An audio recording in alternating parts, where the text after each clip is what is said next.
Hey, what's going on, guys? Welcome back. The next lesson in the product research course. Today's an important one. Do not skip this one. It's just going to be me talking, but sometimes that's kind of the best, okay? So stick around. Don't go anywhere. Grab a cup of coffee and enjoy. All right.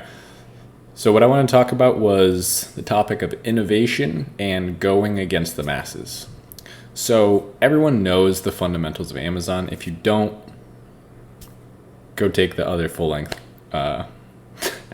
full business course, right? So if you don't know how it works, then you shouldn't be just in the sole product research course. But most people understand how it works almost at their demise because they simplify it in areas that shouldn't be simplified, such as product innovation. What I mean by that is everyone knows the model of find the market that meets the criteria, order that product from Alibaba and sell it on Amazon. That's been the go-to model for the last, up to 8 years, I guess, since Amazon FBA has existed. That's kind of been the whole model. And in 2016, 2015, you probably could get away with that. There was a lot less private label sellers. Now, what we have to do, and the whole reason that you're here, again, I remember looking for this information being in your seat on the other side of this camera 18 months ago when I was finding my first product, is we have to go in, find a market that meets the criteria, and then say, how can I dominate this market, right? How can I be the best in this market? What are people constantly frustrated with? Is there something I can fix? If you can't answer that question, do not enter that market. It's going to be short and sweet, guys. Just want to really put you in the right mindset. I want you to take your time with this product research course, go through it and implement what you're learning and come out of it with a patient mindset that's willing to put in the extra time and the extra money to invest into a better product instead of just this mentality of I could order it cheap and list it. That's not going to work because if you want to, let's actually go and I'll just show you an example of this, right? So let me drag myself down here.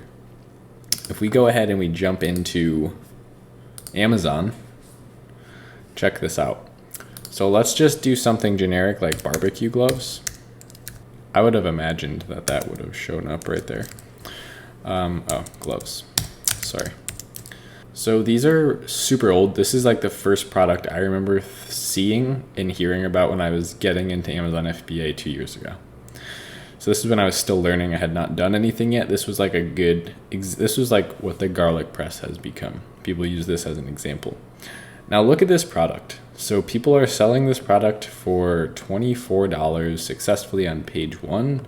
And if we go to Alibaba right now, we could search barbecue glove. And let's see how much they cost. So let's try and find like a good one. Maybe they're called grill gloves. But yeah, here we go. $3.70 per set. They're super light. We can't just order these barbecue gloves that say barbecue gloves with flames on them for $2 and then come here and expect to make sales. Now, why can't we do that? Because think about it from a customer's perspective. If I was actually interested in ordering this product, I was in need of barbecue gloves, I would search what I was looking for, and then my attention is going to be focused on these two products, sponsored products, which is why PPC is super important. And I'm also going to be sponsored on like probably the next 6. I'm not going to come down here. I'm not going to go to page 3, and I'm not going to scroll down here and, buy this one, right? They've added that. Their picture is actually horrible. So just because they've added this cheap little squeegee, they think they're going to make money. We cannot go at this business model with that mentality any longer. We need to say, okay, how do I make this product better? And for this exact product, there probably isn't a way to make this much better.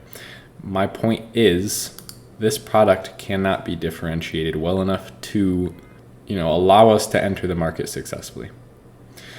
So taking away from that, I want you guys to write this down in your notes right now.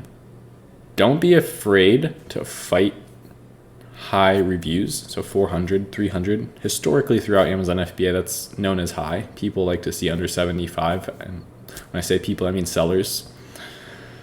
Don't be afraid to fight with those, but only don't be afraid to fight with those if you know you can beat them, or you could add something that's clearly missing. Could we add something to this that's clearly missing? No, I don't think so. There's probably things, if we clicked on this bestseller, there's things that probably are bought frequently together, and that could be a bundle, but the market is just so saturated with all of these barbecue gloves. There's literally probably thousands of barbecue gloves on the market. So we need to go in and just doing that. Here's the thing. If we did barbecue glove kit, I guarantee those already exist.